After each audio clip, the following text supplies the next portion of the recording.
You could do it in multiple ways, but this kind of is easier to understand. The first section speaks to the doubt of Arjuna, that Krishna clarifies which is better, work or renunciation. So Arjuna is thinking binary, black or white, but Krishna's answer is renounced work. He is saying it not necessarily either this or that. It could be a combination of both. So he is saying renounced work as the prescription for Arjuna, or to everyone in general. And also the next section is about the three doers. Okay, I know that Krishna is recommending work with renunciation, but how to do that? How to practically do that? What is the necessity? What are the prerequisites in order to work with renunciation? So Krishna explains a very important philosophical construct, which is the concept of three doers, that involves soul, material nature, and super soul. And now we have this knowledge of the soul and the material nature and the super soul, all the three doers. What does it do to the person? So what is the vision of a detached worker? How does he develop that, and what is his activities? And also how liberation is achieved through this process, and the formula for achieving peace. Everyone in this world is looking for peace, and Krishna gives a recipe for achieving peace in our personal life.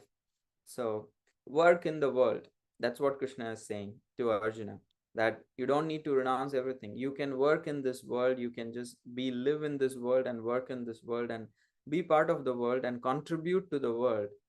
But he is saying, know how the world works before that. So if you don't understand how the world works really on a philosophical level, on a subtle level, if you don't understand how the world works, it would become very difficult to work in the world. So that's why he is explaining how the world is working on a subtle level. And with that vision, with that knowledge, one can develop the right vision to see the things as they are, because what we see can be deceiving. So if we understand the subtle truths of how the world is working, then we can develop the right vision. So that is the third section of the chapter, developing the right vision to see this world and to act in this world. And by acting through the right vision, by developing the right vision, and by acting through the utilizing that right vision, one can achieve liberation and peace as described in the last three verses of the chapter 5. So let's get into the actual verses itself. So Krishna has already explained at the end of the chapter 4. He tells Arjuna, stand up and fight. This, after explaining everything about transcendental knowledge, he says, equipped with this knowledge, Arjuna, just slay all your doubts, wake up, stand up and fight. So now Arjuna is again confused because he is internally wanting not to fight this war. So he asks again, you said knowledge, to develop knowledge and to become spiritual. But again, you are asking me to stand up and fight. So I feel these two things are conflicting. So it is the same question he asked in third chapter. So we get frustrated as readers. Oh my God, like he has explained so much. Another chapter I have to read just because Arjuna is asking this question again. That he is not convinced. So it's not like that. It's also because it also serves a purpose that when a person is not convinced or kind of prejudiced, however much you explain, they are stuck to their same original opinion. So that is what is happening with Arjuna also. That have you heard this saying? A person convinced against his opinion is of this, against his will is of the same opinion still. So it's happening with Arjuna somewhat, that he is not fully convinced. So he's asking this question, work or renunciation, which is better? Please tell me. So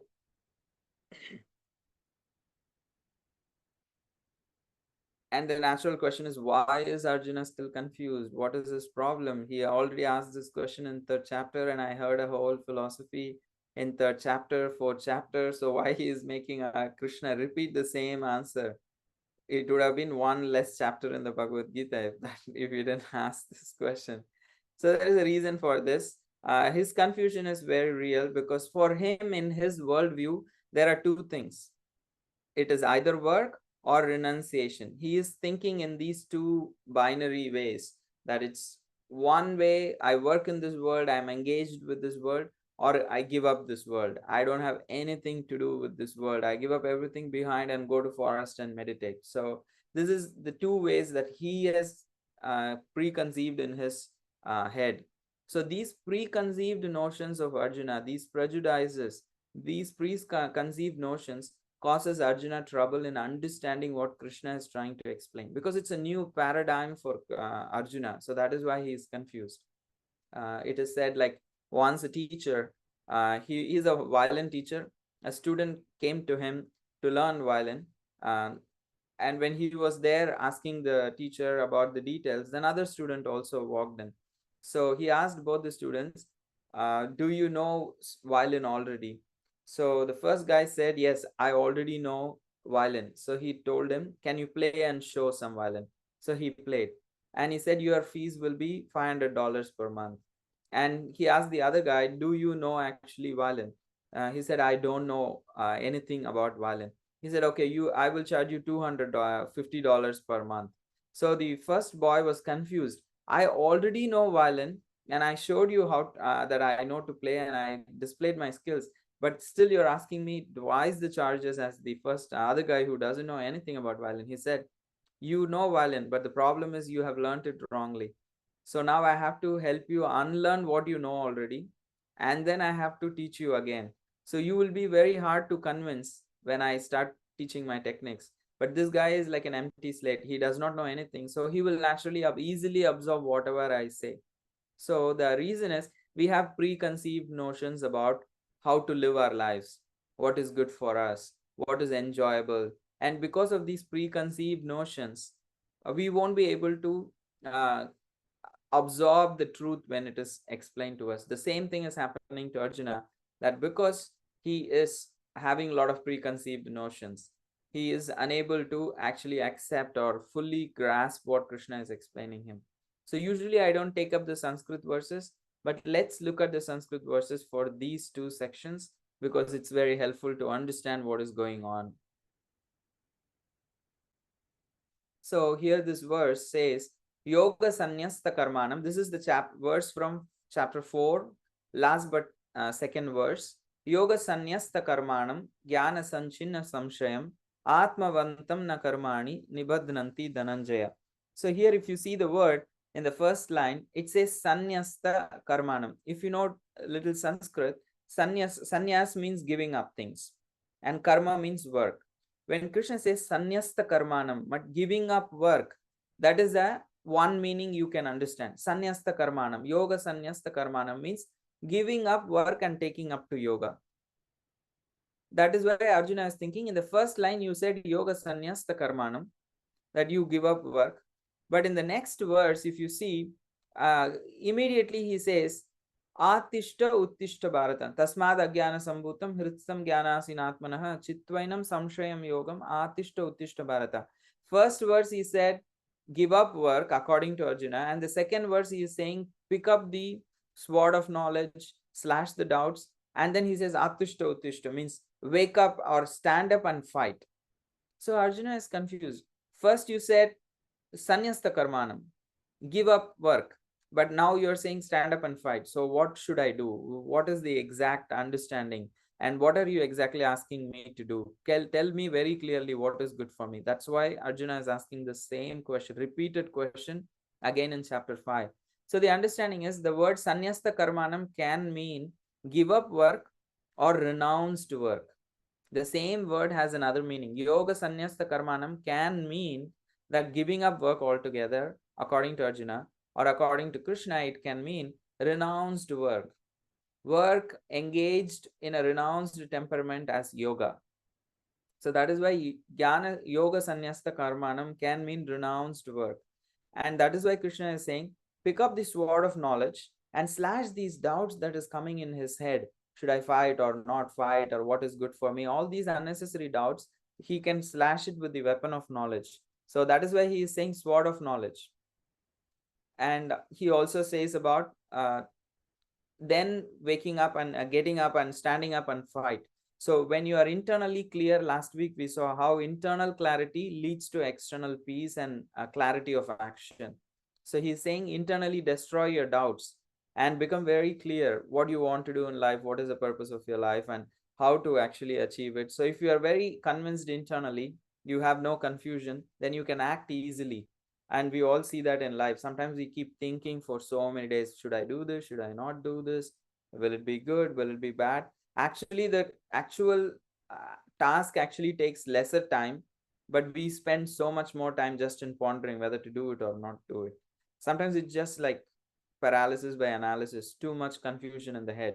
So once the confusion is clarified, then acting becomes very easily, taking action becomes easy. And this whole thing is happening because Arjuna's conceptual landscape in his head can only accommodate work or renunciation. That is all his paradigm. But Krishna is introducing a new paradigm, renounced work, a combination of these two. So that's why Arjuna is finding it difficult to understand. That's why he is asking a repeated question. So, and then Krishna starts to answer from verses 2. So he says how Karma Yoga is same as renunciation, but it is better than renunciation. So he's trying to explain that to Arjuna, that in what way that it is better than renunciation. Because merely giving up work, no, we cannot do anything. It is not the goal in itself. Okay, I'll give up all work. However, by engaging in with proper understanding, that's what Krishna is prescribing here.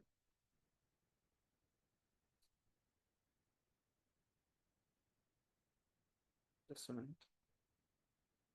So Krishna explains like what, how is work and renunciation is same, because that's what Krishna is saying in the verse uh, 2, 3, and especially the 4. He says only people who don't understand properly think karma yoga and jnana yoga are different. He says no, both of these processes can lead to spiritual perfection. Both of these processes are yoga, and one can give the result of the other also if it is practiced and understood properly. So that's why he's saying just giving up is not a solution. It's the easiest choice, but it will not lead to an easy life. Rather, both of these karma yoga and jnana yoga can both lead to freedom from karmic bondage. So that's why they both are same. Krishna is not saying work and renunciation is karma yoga and jnana yoga is same in the sense of their practices. Because in one you're going to give up everything and go to forest. In the other process you're going to live in this world and act in a renounced way. So how these two can be same? They are same in terms of the results that they give. They both can free a person from karmic bondage. So that is why Krishna is equating both of them. So now the natural question comes, how to perform this Nishkama Karma Yoga? How do I work with detachment? And we have seen this time and again in chapter 3 and a little bit in chapter 4. So we will explain that whole section that Krishna is speaking, that how to work in devotion, how to surrender one's duties with uh, detachment. We will explain that. Before that, we will do the character analysis, which we already saw, that Arjuna is confusing work and renunciation. And Krishna is giving the lotus analogy in the verse 10 to clarify Arjuna's doubt. So we all have seen lotus flowers, uh, either in... Okay, Chakresh, you have a question? We can take that. Wait, what is the difference between karma yoga and nishkama karma yoga? They like karma yoga has two stages. In the beginning stage, it is called as sakama karma yoga, and in the advanced stage, it is called as nishkama karma yoga. The difference is initially when the person starts to perform karma yoga, they may be little attached. They may be not an expert in doing karma yoga, so they may start from the beginning stage, that is called as sakama. But the selfless stage, that they really become experts in doing detached action, that they can offer all the results to Krishna and they can happily perform their duty for the pleasure of Krishna. That level is called as Nishkama Karma Yoga. So it's just two different stages of Karma Yoga. Does it make sense, Chakresh? Thank you, Prabhuji. Dr. Alisha? Hare Krishna, I just have a question. It's very basic, probably. Mhm.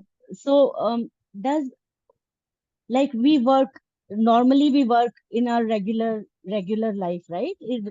Day-to-day life, we work. That is called as karma. Okay. But does working in dharma is termed as karma yoga? Mhm.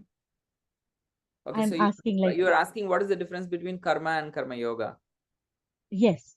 Okay. So any action that we do in general is karma. Mhm. Yes. However, for it to become yoga, yoga means connection.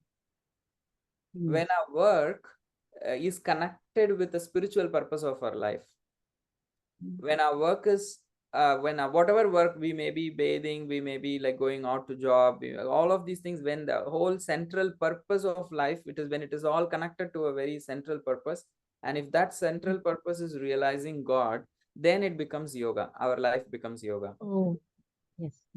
So Okay. then when the work we are doing, the same karma becomes karma yoga. When you offer that results to Krishna, utilize the results of your actions for practicing for the benefit of others, for the in the service of the society, in the service of God, then it becomes karma yoga.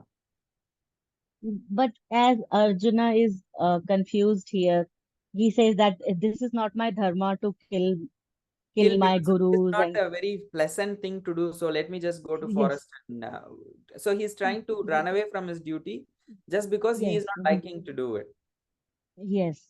So, but temporarily. still, Krishna is insisting in performing. He is insisting that this is his dharma to perform this, to wage this war, so that, like, but Because that then is he's serving a saying that bigger purpose. It is not about him, yes, it is about the society, it yes, is about it's Krishna's okay. will, it is about for the Yes, benefit of the society. So he is only okay. thinking, what about me, what about me? So Krishna is saying, come out Yes, of that shell of selfishness, see okay. for the world in a bigger, see the bigger picture of the world. Yes. Okay, does it make sense? Yes, yes. So here Krishna is using this example of the lotus leaf because Arjuna's whole issue is, oh, it is sinful if I do this work, I'll be implicated. So Krishna is saying, no, dedicate your activities, the results for the to the Supreme Lord, and act in a very detached manner. Then you will not be touched by sins. Like how a lotus leaf, if you see, even if water drops stand on the lotus leaf, it does not get wet.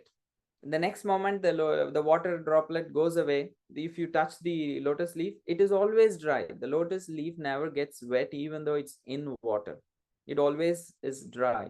So he's saying similarly, a person who is detached, working for the pleasure of Krishna, he will not be affected by sinful reactions. You can be completely sin free, you can work as much as you like and very happily in this world according to your nature and according to your ability, skills, and your desire to serve others. You can happily work and not be attached or not be affected by sins. And what is that significance of the lotus leaf? Because the lotus leaf has a wax coating, kind of a natural wax coating. So similarly, that detachment is the wax coating for a devotee, for a karma yogi, for a nishkama karma yogi. That detachment is the wax coating which helps us, which helps us stay away from the sins. And Krishna is neither saying, okay, just work or give up everything. He's taking a very balanced approach. Bhagavad Gita is applicable to everybody, all walks of life, whether a person wants to be a monk, whether a person wants to be a student, whether a person wants to be have a family, work in the world. Bhagavad Gita is applicable to everybody. It's applicable for kids, it's applicable for students, it's applicable for working professionals, it's working for applicable for a housewife. It's applicable for everybody. In this That is why Krishna is taking a very balanced approach. That's why he is again saying, no, do renounced work, no need to give up everything. That is not easy to apply for everybody. So this is the balanced approach Krishna is taking. It's getting little technical, but stay with me. It's very simple, but I've just laid it out in a technical way, but it's quite simple. Arjuna is thinking, now I have realized I'm spirit soul. So he thinks I have become spiritual. So let me just renounce the matter, I'll become liberated. That is his understanding. He is thinking matter is dirty. I don't want to get my hands dirty by engaging in this war. So he thinks working in the world or matter in general is dirty. We all think, right? Material life. So we all, it's almost like a bad word in the devotee circles, like material life. They think like that. But the idea of what Krishna is trying to say is, don't think black and white that, oh, matter is bad. If I renounce, I'll become liberated. If I'll engage in matter, I'll become bonded. I'll create bondage. So he's saying don't think black and white like that, because many times people think, oh, if you become a monk, you are spiritually advanced. You will achieve spiritual perfection just by becoming a monk. Believe me, lived experience, I can say, just by becoming a monk, nothing happens. By practicing the same spiritual practices that each and every one of us in the call can do, the same practice I also engage in. It's just a lifestyle choice of where I can serve the society more. What is my natural psychophysical nature? Accordingly, I choose a position.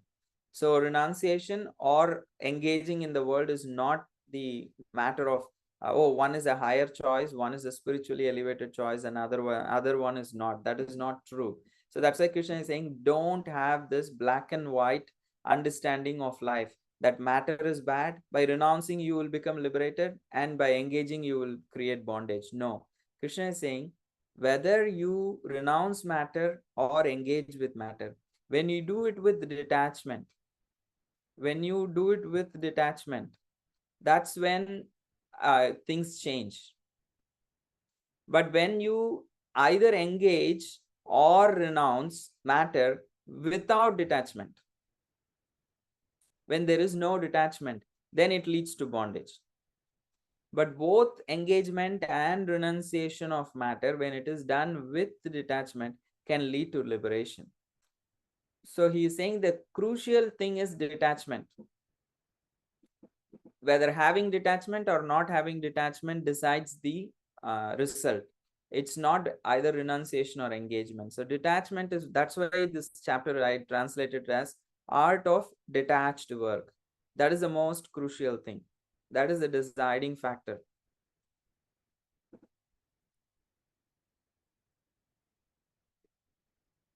I started annotating, but I don't know how to clear it. Okay.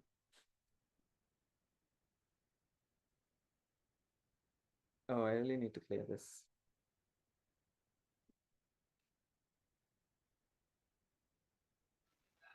There will be an eraser where you I clicked. did figure it. Thank you. Yes. So the idea is about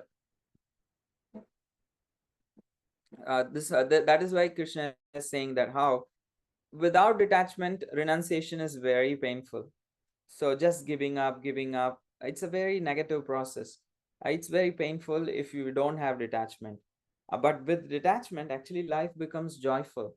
You become more accepting of whatever is happening. And then you realize, okay, what is in my influence? What is in my control? Let me do the best. Let me try my best. Let me live my best. And in that way, we could be joyful. Even if things don't go according to what we want, still we can, the more we accept and I realize the reality, accept the reality and become aware, we can be more joyful. Yes, Chakresh. Prabhuji, with detachment, uh, like, what do, you do, uh, Okay, so, you're like, what is detachment and how do I apply it in my life? no, what do you do in your day with, detachment? What do I do with detachment? Yeah. um, if I unpack the question, it's like detachment is a temperament. It's like understanding that I am not in control of everything. Wait, no, no, no, what do you just, during, during detachment, like, what, what How does time it of, look in real life? Yeah, like how do you do detached. detachment? Like what time you wake up, what time you eat? Oh, like that. So Yeah. we are going to discuss that in the coming section. Is it okay for let's like the next section is about what is detachment actually. Okay. Okay, so we'll take that. That's fine. Okay. So say now for now, if you want to understand in this context, detachment means being selfless, not being selfish. So when you're selfish, when you're bodily conscious, then Jnana Yoga becomes very painful to practice. But Karma Yoga can be very easy and joyful to practice. And that is why Krishna is saying what we need to give up is not what we call as material life.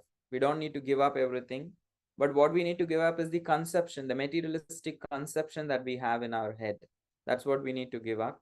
I know some of these could be a little heady, but stay with me. It will become more practical in the next coming slides. So how to manage our desires is in one way how to become detached, or what is real detachment in real life. Do you agree, Chakresh? This question may sound like I have just written as how to manage our desires. It is also indirectly the same question, how to become detached. Make sense, Chakresh? So we will Yeah. start discussing this chapter. So I hope to answer your question through this chapter. So the how to manage our desires, because we all in our daily life have this struggle.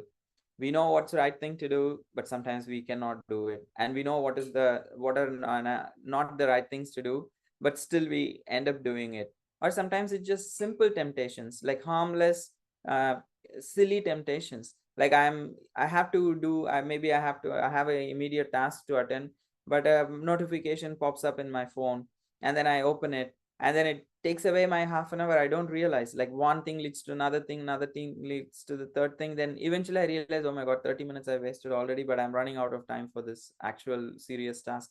Real life is waiting. So these kind of silly temptations is, we are not speaking it's okay, we will gradually grow. The more we become focused, it's very easy to manage them, or we will grow spiritually strong. We'll naturally become more and more conscious how we use our time. So in general, how do we manage our desires? There are many kinds of desires. Not all desires are just desires. There are some good desires, bad desires. There are necessary things. There are selfish desires. There are they're very valid and very compassionate desires. So all kinds of things are there. But here, when we are speaking about desires, we are speaking about things which are usually little bit out of control. So those desires can be managed not by just gratifying. If I think, oh, I like ice cream, you are, but you may be sick. So just by eating the ice cream, you will not get over that desires, or not just by repression, but by understanding that I'm sick now. I can, maybe when I get better, I can eat. So it is called as like putting sense into the head. So neither by gratification or by repression we can overcome or manage all desires or become detached from every desire that we have. It is through purifying the desires. So the natural question is, how do I purify my desires? There are four ways to purify the desires in a very in a day-to-day life. If you want to purify your desires, these are four steps that we can take. Each one of us can apply all these four steps in our daily life and develop this purified desires. The first one is regulate. There is no order to this. All four are important. All four work together. So I won't say this is more important, this is less important. Of course, I would say the spiritual practice is crucial and most important. There is no order to my explaining this. I'm just explaining in the way that I thought about it. Simple things like lifestyle. Regulate your desires. You want to eat, you can eat, but develop a regulation. When to eat, when not to eat, what is good for your health, what is not good for your health, how much quantity is good, how much quantity is bad, what kind of food is good, what kind of food is bad. You want to sleep, yes, sleeping is fine, there's no problem. You can sleep 6 to 8 hours, take good rest. If you are younger, you can even sleep more than that. If you're like quite younger than 10 years old or 12 years old, you might even sleep more than 8 hours. That's fine when you're young, but for a grown-up adult, usually 6 to 8 hours is a good enough amount of rest. But when do you sleep? Do you sleep at 2 o'clock and wake up at 10 in the morning, or you sleep at 10 and wake up at 6 in the morning? There's so much difference for health. We are sleeping 8 hours, but it is better to go to bed early and wake up early. And in a city, at least even 10 I would consider is a decent time. If you could go by 9, which sometimes I cannot, so I won't say that we should sleep at 9. But even if you could manage to go to bed at 10 for majority of the days of the week, if you don't have programs, or if you don't have anything else like that, at least you could go majority of the week, you could sleep by 9 or 10, and then wake up after a good amount of sleep, 6 to 8 hours, nice sleep, and get into a proper sleeping routine, develop these habits. These kind of desires, we have desire to sleep, there is no problem, but sleeping for 20 hours is not good for anyone. It's a sign of something is wrong. If people oversleep, or use sleep as a hobby, that means there's something problem with the reality that they're trying to avoid. So sleeping is a natural desire, there is nothing wrong, but regulate such desires. Eating, all these things are basic necessary desires. Regulate them. Give a structure to your life. And some desires have to be given up. Say for example, if you're a young kid and you want to play video game, I agree. You're young, you're 10 years old, you're 15 years old, you want to play video games, fine. But again, regulate it. You can't just play all day. You understand, some of time you set aside, some days of a week you set aside, you play, that's fine.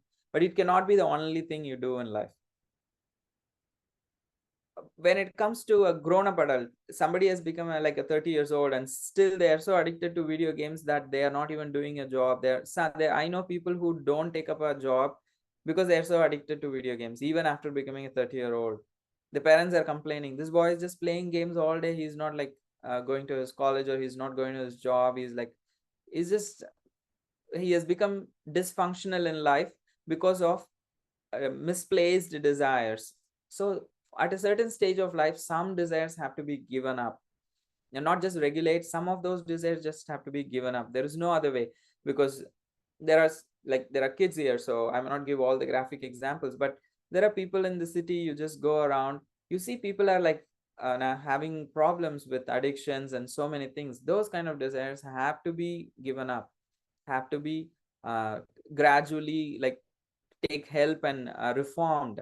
So only then you can say give up or reform. So regulate, reform, and dovetail. Some of those desires are very easily dovetailable in our daily life. It's helpful for us and helpful for others also. If you're a painter, if you're an artist, if you're a singer, or if you're a technical person, you are a designer, whatever, you can use those skills in the service of Krishna, in devotional service, and in service of others. And in that way, you can give a shape, purpose to your life. Purva?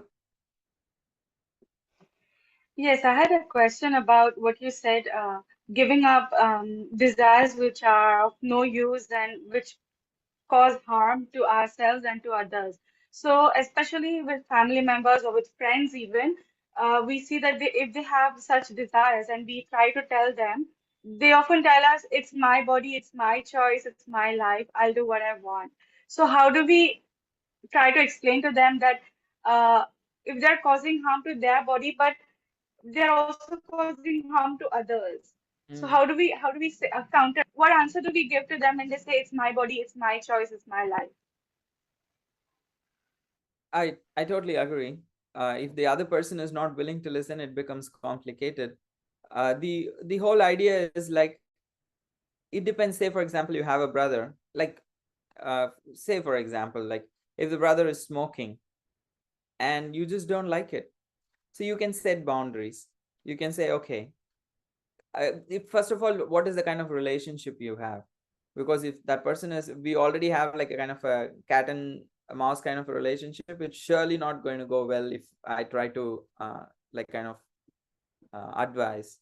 But there can always be some kind of boundaries that could be set if they are willing to listen to it.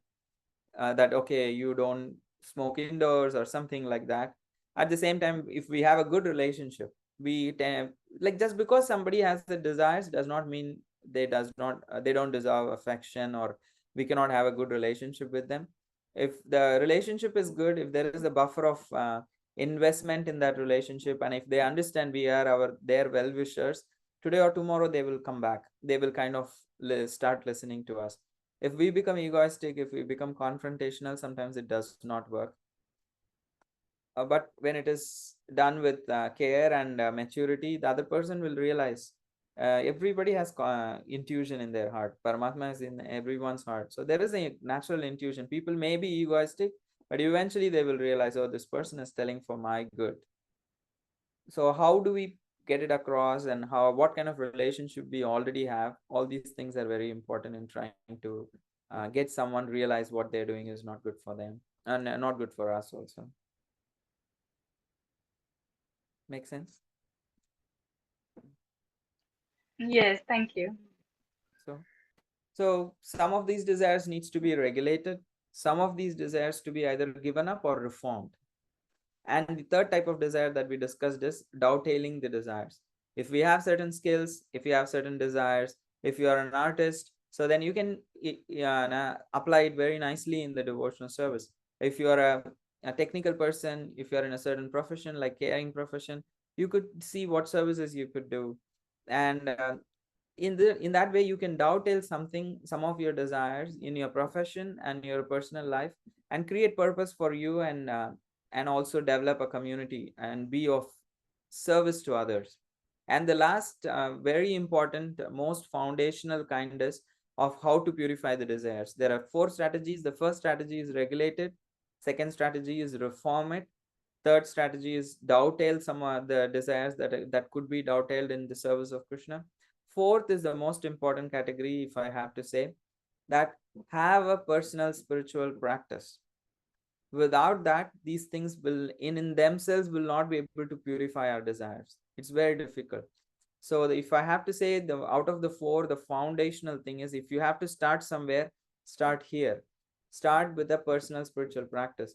If you chant, specifically chanting Hare Krishna, if you chant the holy names, then the names are actually, that's why we call them holy names. The names are spiritual. They are not different from Krishna, in that they carry the same spiritual energy, that they can actually transform our hearts and make what is good for us. It will make it easy for us to do what is healthy, what is spiritually healthy, what is physically healthy, what is socially healthy. It will make it chanting the holy names will make it easy for us to make a choice, the good choices. That is why we need to start with that. So chanting even little can actually transform your day, can make you happy, can make you very grounded, can make you very productive, by rescuing you from unnecessary habits or unnecessary things in life. So that is why it is very important to understand that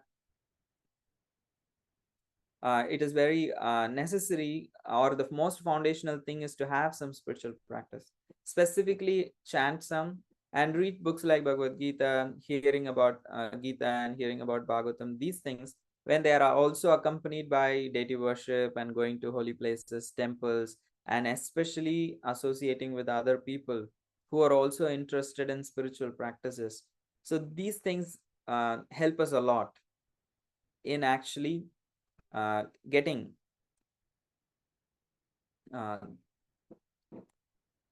in purifying our desires. I'm just struggling to have everything in one place. Let me stop and restart the share.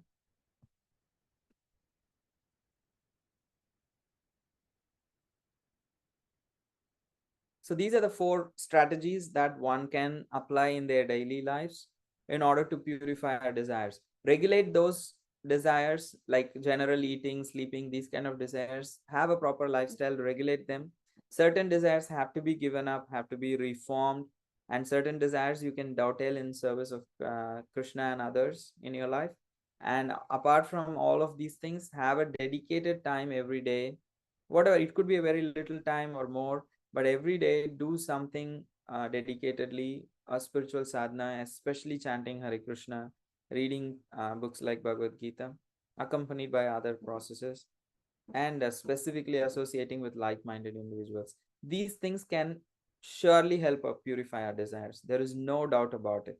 These things can 100% help us purify our desires. Then we will naturally be detached. When we try to do something, we are not always thinking in a selfish way, in an egoistic way. Detachment means, that's what the next quote we will eventually see. What is detachment?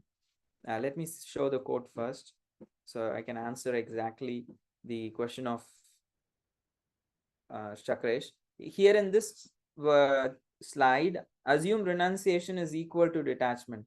That's what I'm speaking about. So detachment or renunciation is not giving up the world, but giving up the illusion of controlling and enjoying the world.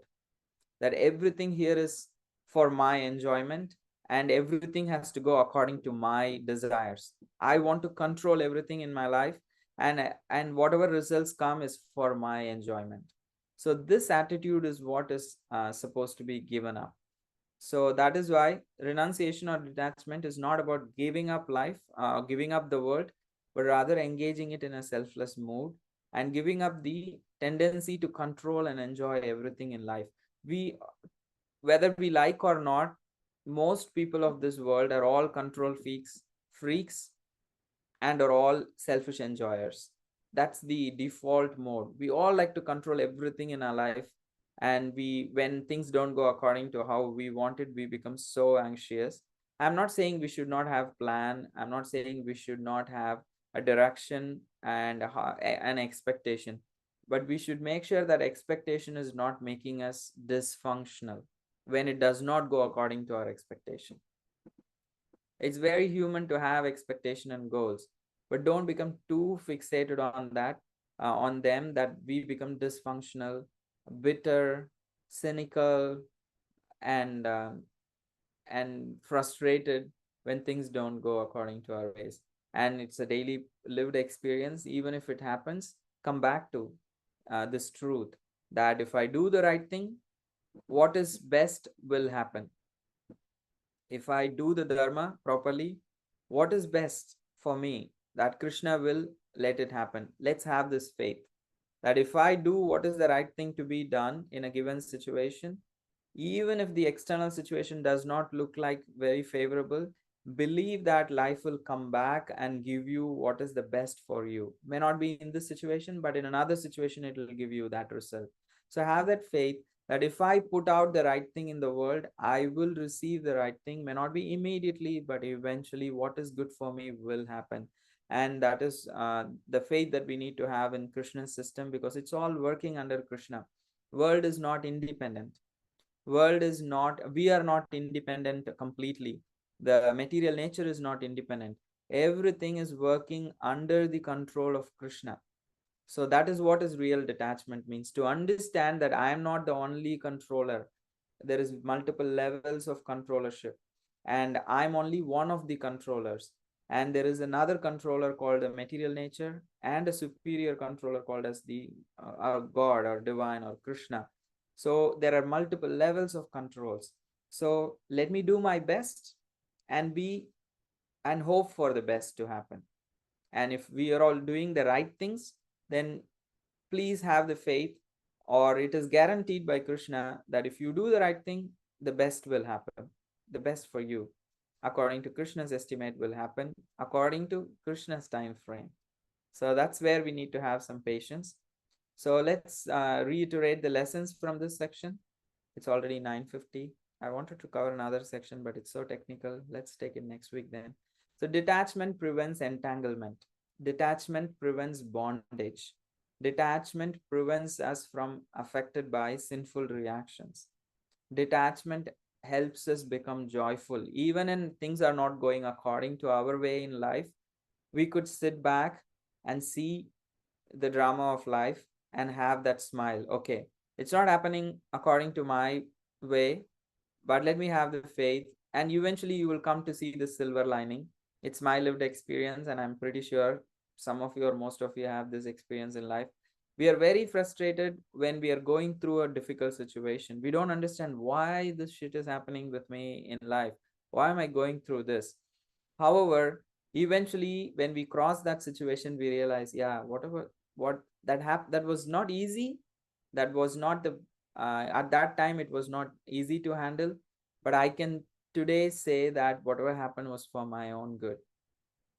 So I have had that kind of an experience in life for sure. I'm pretty sure all of you, when you reflect, especially if you're an adult, when you look back at life, you know, yeah, that was not the best thing at that time, according to my judgment, but whatever happened was for good. So that acceptance of life and actually trying to live life with peace, being at peace internally is the best way to become satisfied and to become happy. A person who is not peaceful cannot be satisfied. A person who is not satisfied cannot become happy. So that is the order. So make peace with life. Then you can become satisfied. Then you can become happy. It does not mean you need not be ambitious. You can have your ambitions. You can have your goals. But understand it in the right perspective that we are free to make goals, but we are not in control of the results, how it will turn out. So be accepting of what comes after your best efforts. And the second important lesson we saw in this section is that prejudice hinders understanding. If I have a strong prejudice against certain things, then I'm like kind of internally already wired in a certain way. And even if truth is before my eyes, I cannot accept it. I have resistance to reality because I have a prejudice. So that is why Arjuna is repeatedly asking the same question. He asked that question in chapter 2, he asked that question in chapter 3, he indirectly asked the question in chapter 4. Now he is again asking the same question in chapter 5 because he is having a preconceived notion, a conceptual landscape which is so fixed that we also have that like that. Like life is for my controlling and enjoying. We have that. When somebody says that no, you have to live in a selfless way, you have to be detached, it comes like a shocker. Why am I should be detached, and what should I be detached from, and why is this guy Krishna is always there in the picture that I need to surrender all the results to him? I do all the hard work, but I should be detached and I should surrender everything to him. Like, what is the whole thing here? Why I should not hold on to my results? So that we will explain in detail in the next week, verses 13 to 16. It will give the world view that how there are multiple levels of controllers, that we are not the only controller. So Krishna is saying, work in this world in this section. In the next section, he will say, before trying to work in the world, please understand how the world works, so that you can be in sync with the world when you try to work. And so these are some of the lessons and prelude to the next section. And the reflection exercise you could ask yourself for this week is, in what areas of my life do I try to control in an unhealthy way? Are there areas of life where I want things to go according to my expectation and it is not happening, so I am frustrated? I can honestly say there is surely one area of life where I regularly get frustrated. Oh, why it's not happening like this? But when I was just preparing for this class, it was becoming evident. Yeah, my frustration is stemming from my tendency to control that this is how I want my life to look like.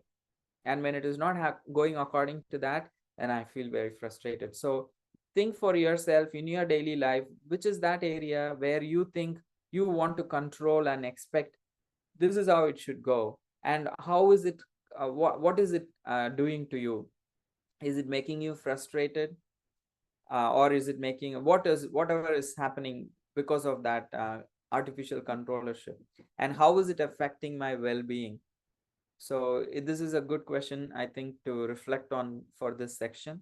And the quote or the wisdom that we could carry from this section is, renunciation is not about giving up the world. It's about giving up the sense of the illusion of control and enjoyment that we have in the life. the reality is hardly anything is within our control. The people in our lives we cannot control them. We can only hope that they behave according to how we want. But we cannot control another living entity. What to speak of others? We can control our own minds sometimes. Forget about controlling another person in life. So giving up that, relaxing that grip of controllership and enjoyership, and rather leaning into detachment and leaning into selflessness, leaning into service, can make us open and accepting of life, and can make it more easier to deal with reality. So these are some of the reflections. Thank you, and I'm extremely grateful for the opportunity to share and your time on a Saturday morning. And since it's almost 10, we will see the next section in the next week, and I'll try to be more concise and cover more in the next week. Yes, Chakresh? How does like a renounced person like a brahmachari like what time does he like wake up? Like how much does he eat? Like all of that, like a brahmachari. One thing I'll clarify, a renounced person is not necessarily only a brahmachari. Because there is one thing called as renounced ashram, and there is something called as renounced temperament. That renounced temperament, that detachment, everyone can develop, but some people may even adapt a lifestyle of renunciation. Like, for example, as you're asking me, for everybody in general, it is good, this principle of going to bed early and waking up early. But for someone like me who lives in the temple, we are expected to even have better standards of sleeping early. But believe me, if you are in a city temple and if you are engaged in programs, it's not always very easy to go to bed early. But I lived in Govardhan Eco Village for many years, where we would go to sleep by 8:30 at night. Our lights would go off by our circuits were done in such a way that not all electricity, our light bulbs will go off automatically at 8:30, and they will automatically go on at morning 4 a.m. So it was our electric circuit was done in like that in the ashram. So if you are kind of an environment, yeah, and if you have very little to do with the world, then it is easy to go to bed early and wake up early and do the spiritual practices in the morning as early as possible. But for most people, it may not be possible. But what is possible for most people is avoid doing unnecessary things post 8 o'clock. Wait, so like you like wake up early, like 4 or 5 a.m. Yes, if I'm going to bed at a decent hour, like at 10:30, I would surely wake up by 4:30. Usually my body would wake up after 6 to 6.5 hours of sleep. Usually. If it is a nice time, if I went to bed early, I can even wake up naturally without an alarm in 5.5 hours. Wait, do like you eat like once a day, like 3 times a day? I eat usually twice. Oh, Sometimes if I'm having a late program and I ate extra than what I'm supposed to, I may fast the next day. I may skip one meal the next day. But usually I prefer 2 times. Sometimes 1 time is okay, but rarely I also eat 3 times if I go for programs and all that. okay. Okay. Sorry, I didn't want it to be personal, but I just Thank don't you. brush away Chakresh's question. Chakresh, thank you. This was beautiful. Yes, Monal. Hare Krishna, thank you for the class. So my question is, can detachment coexist with compassion, or does it lead to emotional distance from others? That's such an insightful question. Thank you, Monal. I especially someone who has a profession as you, like who have to always give care and compassion to others. In that sense, uh, the idea of detachment, the more a person is detached, it becomes easy to be compassionate, because usually what blocks compassion is selfishness. But we all have a threshold, right? Physically, how much you can extend yourself. Can you do a 20-hour work shift continuously for 4 days. Fourth day, you won't be able to be very, what do you call, sensitive to others' needs, because you also have to be sensitive to your own needs. Sometimes our work life in today's circumstances can have inordinate expectation from us, physically also. I know doctors, I have friends who do 24-hour shifts continuously for 2 3 days, like they have 48-hour shifts, 72-hour shifts. It sounds inhuman and it's insensitive, but some of the world forces things like that on them. It becomes very difficult for them to be compassionate all the throughout those 72 hours. They may try to save themselves from unnecessary extending themselves. They may even have to reject some things so that they can save themselves. Apart from those extreme circumstances, in general, as a principle, I'm saying, if you're a detached person, it becomes very easy to be compassionate. It becomes very easy to be like tolerate even if others are not acting according to your expectation. That detached temperament can make it easy to be compassionate. And because we are compassionate, it's a snowballing thing effect. Because you are compassionate and nice to people, they tend to lean in and see, okay, this person is being sensitive to me, can I also become sensitive to his or her needs? So that it kind of creates a cycle. So somewhere we need to break that, and when we start being more detached, and that naturally becomes easy for us to be nice to people, then at that those people tend to become nice to us most of the times, not always, but most of the times. Does it make sense, Monal? Did I address what you wanted? Yes, thank you so much. Thank you. Dr. Alicia? Um, yes. So I just wanted to ask, what is the result of Karma Yoga? Does it take us to Krishna or does it take us to Dharma? Because sometimes we don't even act according to our Dharma, and if we start on the journey of establishing Dharma, then like, what is the main goal? So If to I paraphrase ask. your question, you're asking what is the result of Karma Yoga? What is the ultimate result of Yeah, Karma Yoga? yes, So ultimately. technically speaking, Karma Yoga is a different process, Bhakti Yoga is a different process. So each have its own Mm-hmm. uh, goal. Actually, they all lead to different goals. In the sense, um, Mm-hmm. Karma Yoga's primary effect is release from sinful karmic reactions. The bondage that we have accrued in the past and through our present actions, that does not affect us. There is no sinful reaction to our actions, and it can also cleanse our, to some extent, our past sinful reactions also. Yeah. And that is what And we, in general terms, in Hindu terms, we generally call as moksha kind of idea. yeah. Mhm. So that kind of a And release from what, karmic bondage. yes. And what does like Jnana Yoga also take us to Dharma inside us, right?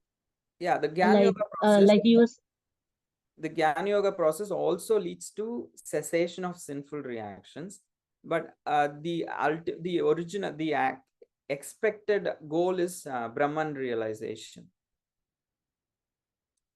okay, yes. Karma Yoga, Mhm. one person develops, releases from sinful reaction and develops a lot of detachment, and eventually in the level of Jnana Yoga they are supposed to have Brahman realization. In the level of Ashtanga Yoga they are supposed to have Paramatma realization. In Bhakti Yoga the practitioner is supposed to have Bhagavan realization. Mhm. Mhm. Make So sense? meditation helps in, yes, definitely. Meditation helps in establishing this yoga, like constantly being in meditation or like meditating, or how do we like take ourselves to So such for general daily like, practice, I would say the practice of chanting Hare Krishna is a meditation actually. yes. And reading scriptures is actually you're trying to develop devotional knowledge. So Bhakti Yoga in essence has all these aspects from all the other yogas, because you can serve within the Bhakti construct also. So this is the most Mhm. practical process. However, if I want to explain you technically, I can take a whole class on the types of yoga systems and the yoga ladder. That would be helpful to clarify the question. But to be concise here, Karma Yoga is a process. It has its own reason. It has its own instruments of action and all that. In a previous class, I had explained. Karma Yoga is for those people who are currently very much in the world, especially householders, grihasthas. For them, Karma Yoga is recommended because they have life responsibilities, they have family, they have kids, and that is how the world will function also. So, but that has to be done in a selfless way, without selfishness. So the result is the person can develop detachment, will become free of sinful reactions, develop knowledge, spiritual knowledge. But if they have devotee association, if they ever get in touch with devotee association, then they can easily graduate to Bhakti Yoga also, because externally it looks very similar, Bhakti Yoga and Karma Yoga. Karma Yoga, there is no dedicated sadhana like chanting Hare Krishna usually. It is their work. They do it in a very detached manner and offer the results to Krishna, utilize the money for helping others or engaging in some spiritual service, donating to temple, something like that. They may not externally do too much of a spiritual practice like chanting. But it is recommended to chant and engage in spiritual practice because it makes us become detached very easily from the world. But sometimes when we chant, it becomes very mechanical, and then we feel guilty, like it's not even coming from our heart or something. It's only like mocking. We are just saying it So the for the reason, sake of. the what do you call, the solution is not to give it up, the rather to see to have the right association of people, reach out to people who can in whose presence you can feel more inspired. So if you are in your own space, and that is why regulating, if you start chanting in the morning, if you start chanting with people, if you ever visit a temple and try chanting there, these days even people chant over Zoom. So if you have an association who are all trying to do that, and then read the importance of it and hear the importance of it, then you will know, then you will chant better. The medicine will always taste bitter. You cannot give up the medicine saying, oh, the medicine is tasting bitter, so I'll give it up. We will never become healthy. We will never become spiritually advanced by not chanting. We will only become advanced by chanting, even if it is difficult to chant.